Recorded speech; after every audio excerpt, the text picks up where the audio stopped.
Welcome back to another episode of Questionable Treatments. This time, I, Ryan, am joined by my wife. Kim. What a surprise. Yeah, shocker. And we're on to a new, Fun and exciting episode. yes, and a new kind of horrible thing to learn about. Although this is really just everything that we learned about before. So we can skip it? No. So today we are talking about the Fairview Training Center in Salem, Oregon. Sounds nice. So first off, we're going to start with the history, as we usually do. In 1907, the state of Oregon wanted a center like an asylum, but it was mainly for like children and people with disabilities. Okay. And they were looking for a place that would be great to hold this. They decided the Sunny Hills outside of Salem, Oregon, was the place to be. So this land had 670 acres. And it was picked because it was outside of a city, but it was far enough that it had a calm environment. It was very open and natural, which is what they were looking for it. They were Right. following a lot of different plans for this building. So the concept the government wanted to use was a cottage style where there would be 60 residents to each cottage. Max. Only supposed to be 6. Sorry, weird audio glitch. She's saying 60 max. In 1908, the first buildings were finished. So administration, the girls' dormitory, which was later known as La Brenton, boys' dormitory, power plant, barns, laundry building, farm equipment, housing, and this was built by black inmates That were going to be at the facility? They- Or that were brought in from somewhere else? that were brought in from Well, I prisons. guess all of them had to come from somewhere else to Yeah. build it, but But they didn't stay there. okay. They just lived there to build it, but they went back to prison after. Free labor, man. So these inmates also cleared the land for farming. The first resident came on November 30th, 1907. His name was Jack Crawford.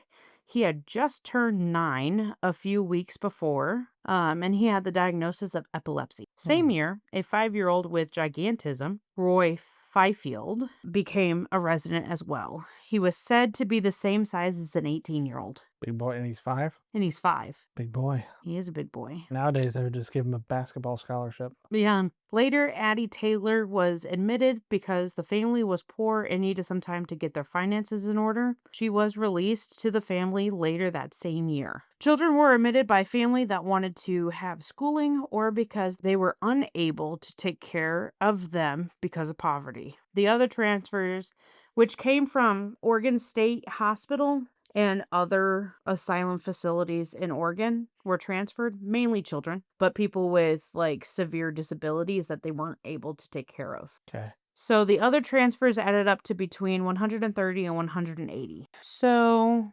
H.E. Brickers was the first superintendent of the institution. So he was there from the beginning.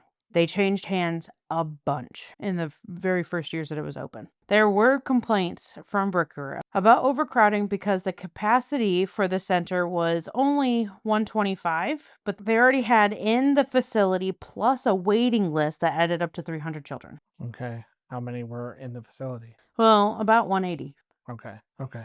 So not as bad as the others yet.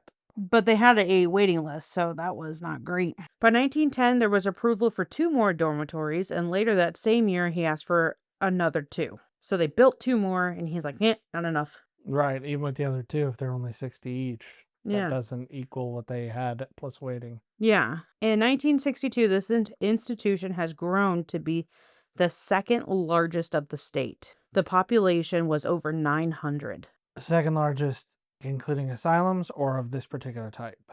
Including asylums. In the beginning, there was a staff size of 50, but by 1926, it grew to 102. There were 11 dormitories in 1928, with a population of 839 and 111 listed as escaped or on vacation. Vacation? What? Yeah. Vacation was if you were a resident here and you left to go see your family for the weekend or a week or a month or something, you were on vacation. But some of those were escaped, you said. Escaped, yeah. Okay. The population continued to grow. In 1938, it was reported to have 1,090 residents with 13 dormitories, a school, recreation building, and a hospital built in 1933. In the beginning, the Board of Trustees governed the facility, which consisted of the governor, the Secretary of State, and the treasurer of the state. But in 1913, the control changed to the Board of Control, which had the same three people but also had a judge and two physicians or psychologists. That sounds like a positive thing. It wasn't. The judge would bring children in front of himself if they were picked up from the police or were believed to be feeble minded and send them to Fairview. Oh. So they had to get consent from the physicians or the psychologist. It would be in front of the board, but they committed them anyway. What do you mean? I'm probably going to go into it. But one kid remembers that he was convicted of trespassing and menacing or something like that. And he didn't do it. And he was was given the choice, jail or Fairview. And he chose Fairview. So it didn't matter. Families were required to help pay for the residents if they were able. So now you wanted your child to go to school there. Yeah. You have to pay for it. They thought this was going to be a free education, which is what it was supposed to be. But if your child was there either because they were feeble-minded or because these parents had to send them there, now you have to pay for them. So basically like being sent to jail, but you have to pay the cost of your family member who's in jail. Yep. The education at the institution was on par with what the public schools in the area were doing, but only about a quarter of the residents actually went to school because they were either too disabled or too old or too bad, really. So wasn't all innocent kids? Nope. But as we will go into later, if you did anything at all, you were considered bad. If you weren't a mindless robot, you were bad. Classes lasted for 3 hours at a time with 2 intervals a day during the week. There were other activities the patient had to do, including PE, work, and training for the older students. The level of education started to decline as the view of educating the feeble-minded became more pessimistic. The cost per resident started to increase, which caused cut in the care of the residents.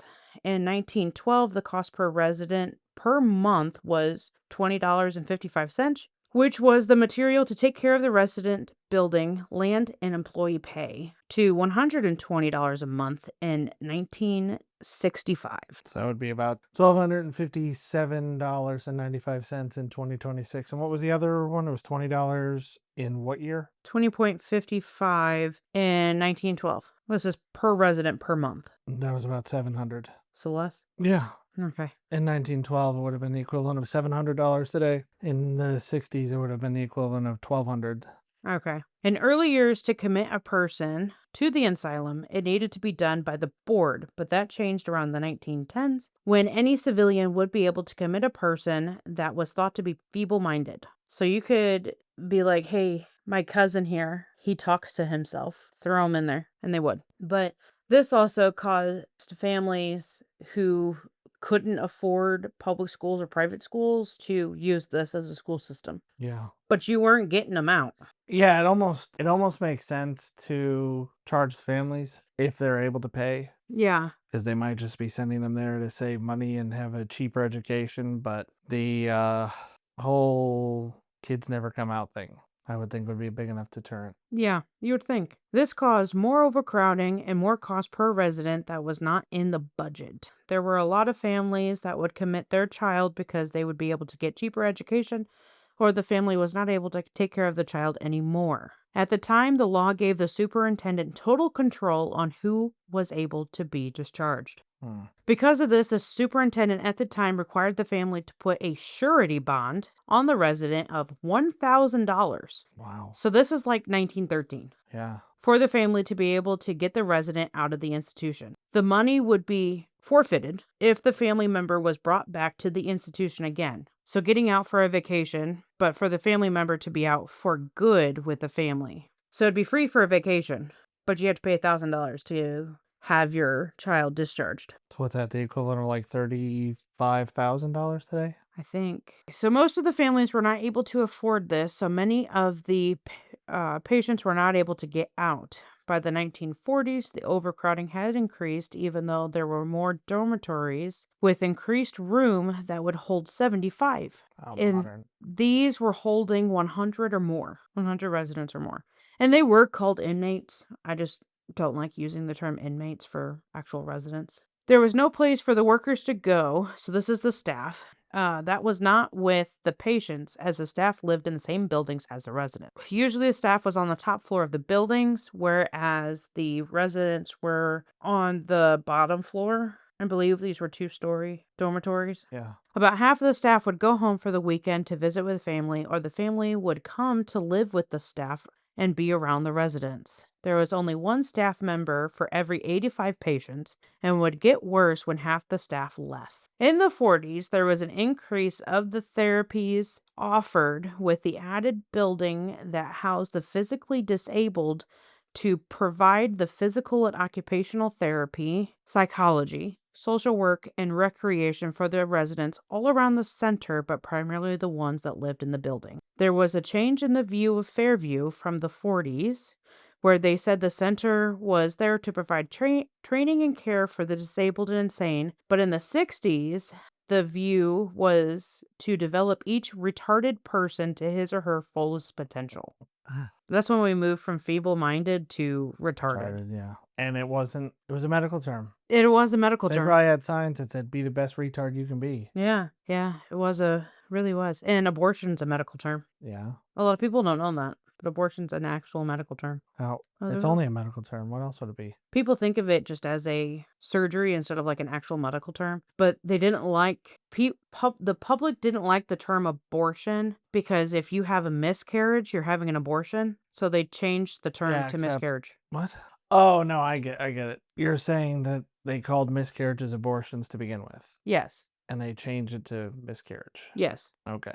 Yes. In the 60s, we start to see a decline in the admitted rates from the public as there were more opportunities for a family to get help from the state to take care of the disabled family member. This came from the Department of Mental Health, created in the 50s, that added special education classes to schools, which became official programs in 53. So the first special education classes were part of a study, and it took 3 years, and they found it to be a reliable class for disabled people, so they implemented it into schools, Mm, at least in Oregon. Interagency Committee on Mental Retardation was another department. and band name. Division of Mental Health, Vocational Rehabilitation, Crippled Children, and Bureau of Labor. The population continues to grow from the hospital transfers from other facilities that were trying to find more equipped facility to take care of the disabled. So a lot of the other facilities around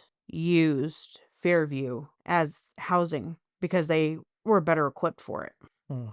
Not Even though really, they but were super, super overcrowded. yeah, I guess maybe they weren't as overcrowded as some of the others, but they were understaffed pretty badly, very understaffed. from what you were saying. And Yeah. on the weekends, if half the staff clears out, that's not good No, it's not.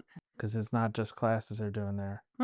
Yeah, it's you'll see why it worked for so long. In 1962, the population reached over 2,700 residents. Starting in the 60s, there's work that could be provided for people with disabilities outside of the institution. This is what really started to change the public view of disabled people and this institution. In the 70s, like almost all the other places that we have covered, there were reporters that broke into the institution and ran pieces exposing the care these residents were getting. It was not great. With the view shift, they tried changing the center goals from training the residents to long-term treatment and specialized care. So they still say that they're a school and training center, but they ain't. In the 70s, there was a shift in staff housing. The staff now had the option to live on site in a newly renovated building, which they would have to pay rent or they would be able to live off site. So they were living with the residents for free before, but now Now they if they have to wanted pay. to, yeah, if they wanted to stay on site, they would have to pay rent. Huh. Yeah. So some staff started to leave with this new shift. As community options started to grow and the view of the disabled changed, the population started to shrink. In the 1980s, there were lawsuits, de-accreditations of the center due to the conditions and lack of training and education, which they do. And they're getting funding from the state to provide these services, and Right. they are not. And new regulations that needed to be matched. This was the downfall of Fairview. There needed to be 2 staff members for every 1 resident. What? Yes, there needed to be better and cleaner conditions, better treatment, and repairs made to the buildings. How do you get 2 staff members for every 1 person there? Well, this is including doctors, maintenance, But still, housekeeping. if you have 60 kids living in one dorm building, that's probably not that big. This isn't per dorm building. This is for the whole I know, but facility. I'm saying, like, you don't need that many people to clean. It's not like each resident has their own house. No, but there was a lot of buildings.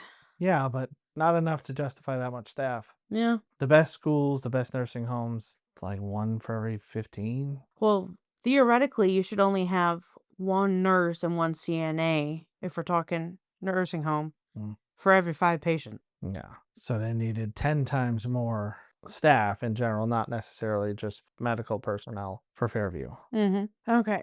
So because of the shift and because of the lawsuits and accreditation stuff, there were staff members that were fired because of the abuse they inflicted. Mm. There is a story from a former employee where her friend was the head of a dormitory and was fired for abuse. The one telling the story said they were concerned because if you tried to save a patient and left a mark, then you would be penalized. Save a patient. Yeah. So From what, a bear? what the story said, the speaker was saying if a kid tried to jump out of a window and I grabbed them and tried to hold them back from doing it and I left a bruise, I'm going to be penalized. But that's not true. That's different than abuse. There's a big difference. So, with the need to have 2 staff members per resident, they hired a bunch of people with no training. So, they had to be trained on site. And there was a lot of people who did not stay, and there was a lot of established staff members that did not stay. So, many of the staff that worked there originally stated Fairview became an impossible place to work. In 1988, Fairview got its accreditation back, but there was a plan to move 300 residents out and back into the public. The last patient was moved out in February of 2000 when the facility officially closed its door. The facility did not turn into anything else, and the building's torn down with a plan to turn it into low-cost living. So at the time of its closure, it's in the heart of Salem. Oh, the city's expanded around it. Yep. Yep. So We ain't done yet. when they say that there's one, like the last patient left on this day, does that mean there's a period of time where there was 1 person living there?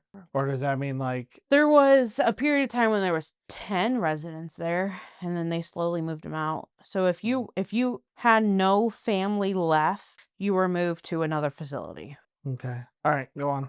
So now we're going to talk about the care the families received. Families? Families, yes, the family of these residents. Because the family cared. The family cared about these people, Yeah. or at least in this facility. They Yeah, they because you wanted, said a lot of them sent them there on purpose to actually get help or yeah. get an education or whatever. Yeah, but even if they were sent there because of mental issues, they still cared about them. Yeah, they just couldn't necessarily take care of them at home. Yeah. There are many accounts of the superintendent not being very kind to the families when they wanted an update on the resident or if there was a death of a family member. One case Will that be death inside the facility or outside? inside. Okay. One case of this is with Jack, the first resident. Lived at the institution for 18 years and died almost to the day of 18 years. He died on November 8th of 1926. Do you remember when he came there? He was 9, so it would have been 27.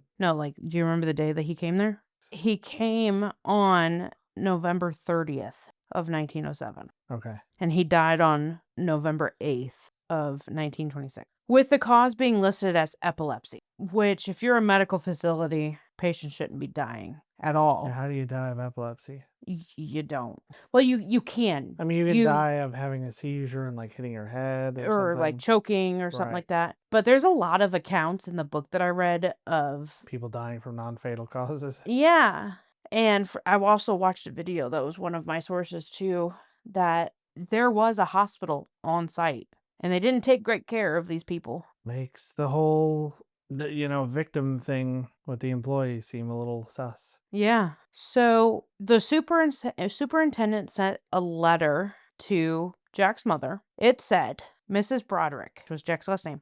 Jack died this morning. Wire deposition of the body. Wire to deposition of the body? Basically, wire where you want me to take him. Oh, that's all it said. That's all it said. Hey, your kid's dead. Yeah. Where you want us to send him? Yep. There is another case where a mother did not want to commit her sons, but they were delayed, and the doctor told the mother it would be better for the children to be there. The mother wrote a heartfelt letter to the superintendent to see how her sons were doing. The superintendent at the time responded with little care that the boys were there for a short time and he would not be able to tell her much more other than they were there. A month later, one of her sons died, and the superintendent wrote a 3-sentence letter to let her know that her son died and where she would be able to find the body and what she wanted done with it. To let her know where to find the body. Yes, it's going to be at this funeral home. Okay. That makes it sound like we left him under this particular tree, like on the Probably east side did. of the building. Probably did. Come pick it up. If you don't, we'll stick him in a big box and mail him to you. There would be many families that would write to the doctor or the superintendent asking for the resident to be released to them without having to pay the money because they could not afford it, and also because the resident is not really needing to be there. The response had the same tone as the others that were written to concerned family members, cold and callous, stating the parent or family member could come and visit the resident more since they live close enough to the 670-acre campus. And if they were not able to afford the deposit, then you're SOL. So they kind of held the kids hostage. Pretty much, yeah. If they couldn't pay the $1,000, Yep. which was the equivalent of, I was pretty close when I said 35,000. It was like 33,000 Yeah. in today's money. Yeah. So families were sending kids here because they were poor, but you got to pay money to get them out. Money you ain't got. Yeah, that's a good scam. Yep. There are many cases where the family would be pressured to put children into the institution by the board, even though the parents would have been able to take care of them. When there was a plan to move residents out of Fairview, so this is closing time, many of the families were contacted and asked to take the resident. This was very confusing for the family because they were told not to be contacted and not to contact the resident or see the family member because it was bad for them. The staff told the family member that wanted to come see the resident that the resident would get upset, throw a fit when the mother of family would visit. The staff said this would cause the patient to revert back to before they started treatment. And they wanted to keep the families away. So they didn't see the conditions of the Facility. They just told people before that if you couldn't afford to get your kid out, you should come see him more. But also don't come see him At all. because it undoes all the good we're doing. Yeah. There's a lot of stories in there about kids who would go for a vacation. It would throw a fit having to go back because Yeah. treatment was so bad. Dope. What you think so far? Pretty bad. But not as bad as we've read, as I've told you about. Well, it's bad because it's exploitative. Yes. And kids are somehow dying there. Yep. So basically, if EMS had to be called for a patient who was having a seizure or anything, the staff members were super angered and upset by this because they would have been able to handle it, even though a kid died from seizures. It makes no sense. Like, you think that you can take care of this, but somehow you're killing children. Right. So we're going to get into patient treatment. If you're still with us, this becomes pretty dark. So here's your trigger warning. Yay for you. Okay, so this is going to be kind of a hypothetical thing for a while. So if you were a patient here and you were high functioning, then you were treated better than the patients that needed more help. So kind of the inverse. Yes. Well, yeah, kind of the inverse. Yeah. I'm assuming treated better. As Does that in mean not, friendlier, or they just don't mess with you as much? they don't mess with you as much. Okay, then yeah, the opposite of which, well, it all depends on how they're interacting with you. If they're paying more attention to you because you're doing all right, then that doesn't make sense. Well, I mean, mess with you by like abuse you. Yeah. So they'd abuse the ones that needed help. They abused everybody, but they abused the ones who needed help more. Okay.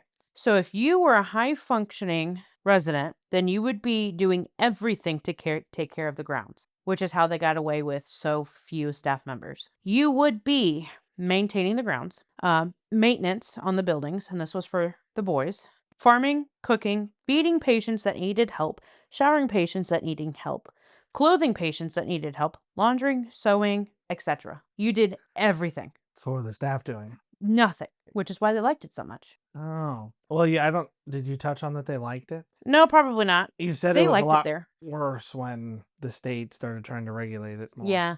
I didn't really go into it because they're all fucked up assholes anyway, but they did absolutely nothing. And they said it was more of a family environment because the state wasn't involved. Yeah. The state wouldn't come in and check it out or anything. And by family environment, they mean like a family For them. where the lawn needs mowing, so you send the boy out to do it. Yep. The And they garden have needs picking. 670 acres. Well, they got a lot of boys to send out to mow. Yeah. Yeah. About one boy per acre. Well, actually, there'd be more boys than that, but okay. So if you were able to go to class, which means you were high functioning, you would be able to go on field trips, but you would also have to take care of the center. So you can go on field trips with the school, but you'd have to come back and do your chores, which was everything. So this is kind of like the schedule of what a child who went to school would have to do. So you would wake up at 5:30, eat at 6, school from 8 to 11, lunch, back to school from either 12 to 3 or 1 to 4, work or chores or both until 7, dinner until 8, shower and bed at 8:30 on school nights or 9:30 when there was no school. And that was your every day. Every day you woke up at 5:30. Yeah. Every day there was school, you went to school. Why 5:30?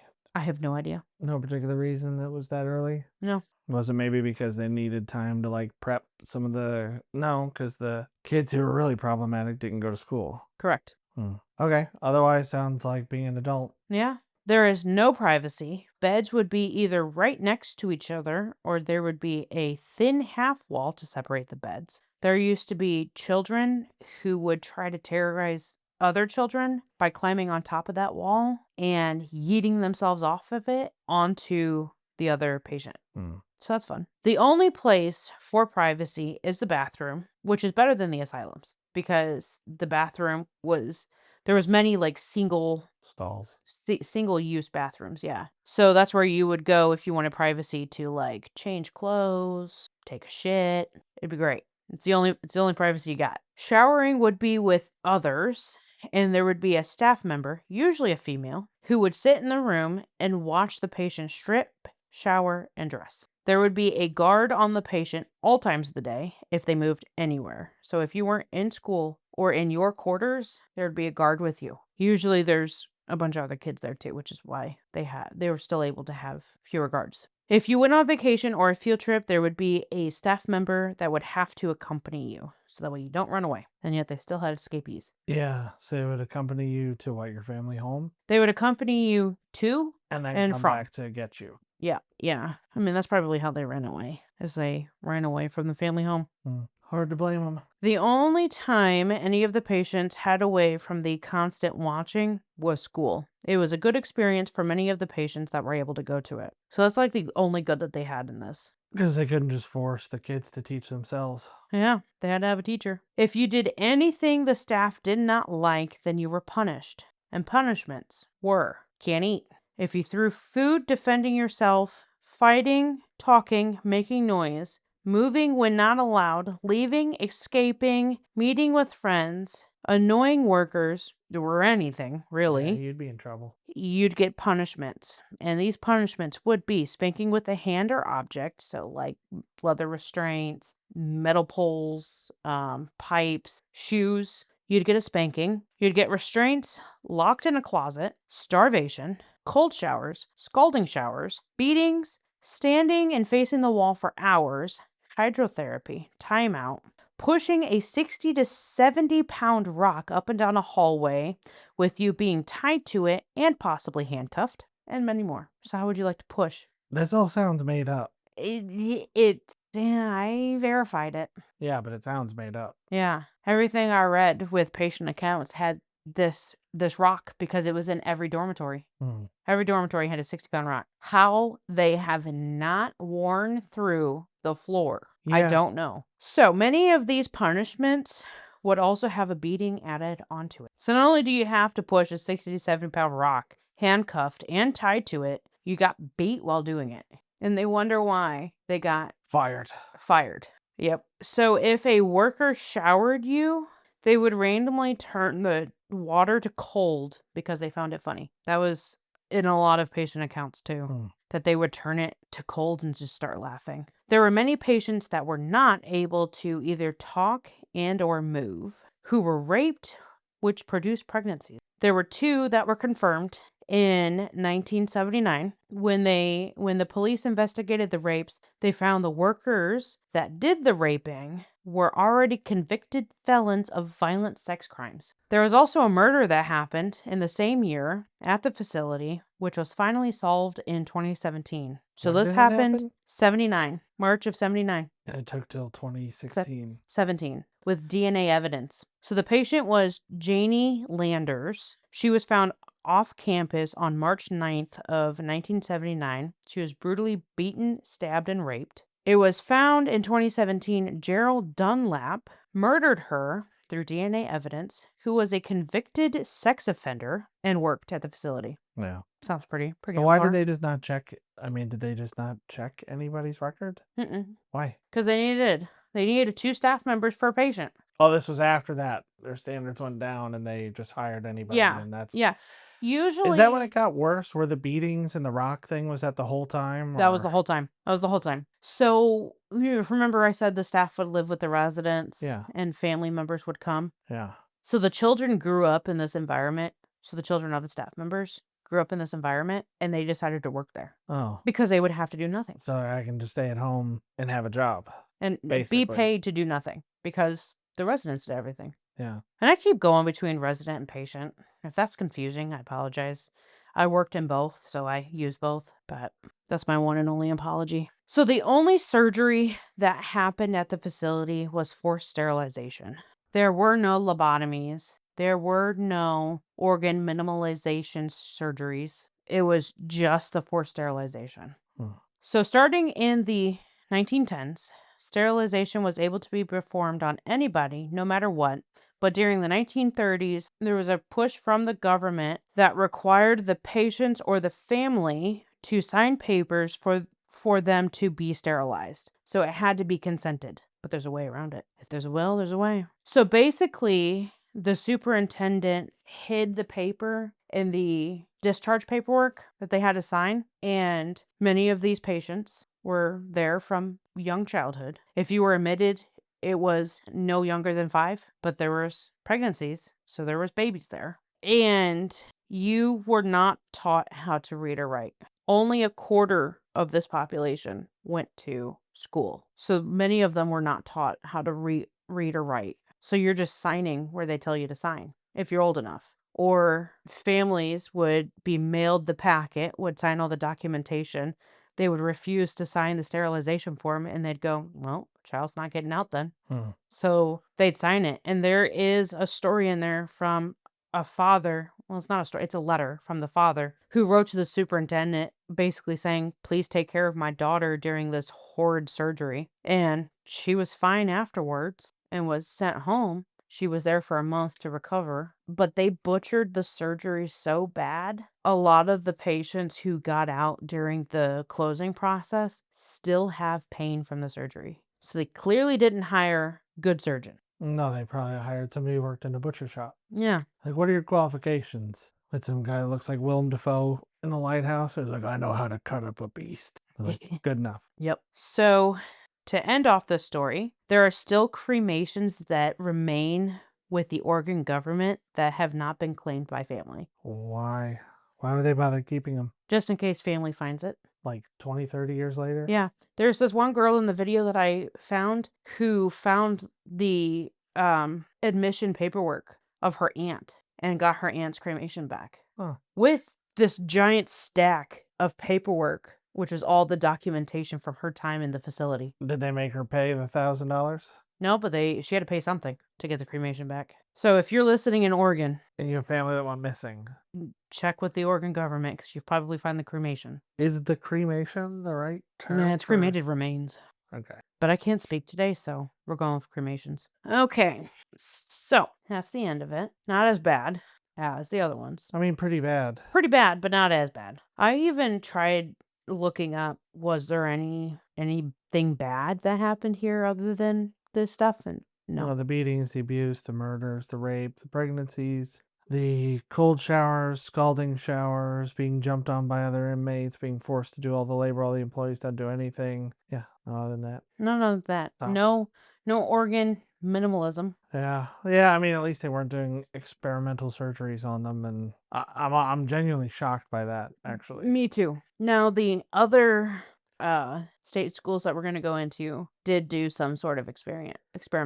But this is just to start us off into state schools, what the facilities were like and everything. so I assume there was some kind of funding probably tied to each resident from the state. Yes, So that's why they wanted you to pay to get the kid out. Because if they lost the kid, they lost a little bit of funding. I think so, yeah. I mean, that's what makes sense. That's why people argue against the privatization of prisons, because they're funded, as far as I'm aware, or at least what I've read, on headcount. Yeah. Like these private companies make more money the more people they have in prison, so it incentivizes them to have people put in prison.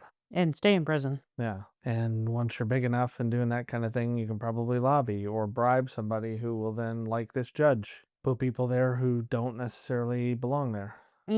Yeah. Yep. Oh, that changed. Everything changed for asylums and state schools in the 70s when a lot of the reporters started breaking into these Well, yeah, facilities. probably a lot of it honestly comes down to the technology. Mhm. The ability to take video in a more compact format, having cameras that are smaller. Like my mom, when I was a little kid, had a 110 camera that you could have slid in a pocket or something. You wouldn't have necessarily known it was there, as opposed to like like a speed graphic, whatever, Mhm. those Graflex cameras from back in the day, the huge ones with the not plates, but like the big sheet film. The Yeah. ones that you see in like every movie where they show reporters in the old days. Like I think even in Fantastic Four, the new one, there's a scene where they've got those and they're just massive. Don't make for a very speedy getaway. Willowbrook is one of the state schools we're going to talk about. It was an absolutely horrible place. It is the number one worst state school in the country. And And where was Willowbrook? New York State or city? State. And the government got these reporters to come in with them to do a surprise visit with a camera, and it was lugged on his shoulder Yeah. because it was so big. But they did it so that way the workers wouldn't be able to make it nice and pretty for them. Right. And it was bad. It's on YouTube. Like, you can still find it. No thanks. Oh, you don't wanna see that? Nope. Oh, I don't blame you. I have watched it. It is not good. Did anything the guy who killed that girl that they only saw 10 years ago was I'm assuming he was dead by that point? No, Okay, what he happened was to him? he was convicted and sentenced to 99 years in prison. How old was he? I don't know. He had to Probably be in his 60s. 60s or 70s, yeah. Well, that's good. Yeah. Yep, he got 99 years for that. And so with how late some of these people were getting out, some of them could be our age, Mhm, mhm. could be younger. And there's residents still alive today. Yeah. Yeah. Well, I mean, that's what we're saying. Some of them could be as young as us, but I got even the ones from the really bad old days. Yeah, that's what I mean. Really bad old days are still alive today. But that's Fairview. Well, that's terrible. Yeah. If you want to learn things that are terrible, have God have mercy on you. But follow us, subscribe, like, comment, share, whatever it is you can do. Anything that'll help us spread. If you really want to help us, reviews are probably the best way to do it to engage, show the algorithm this is maybe worth listening to. We're starting to see a pickup in listeners, so we appreciate all the help we can get. Yep. And if you want me to cover or do research or anything or talk about any specific crime in the medical field that you want to learn more about, just leave a comment and I'll try my best. All right, bye. Bye.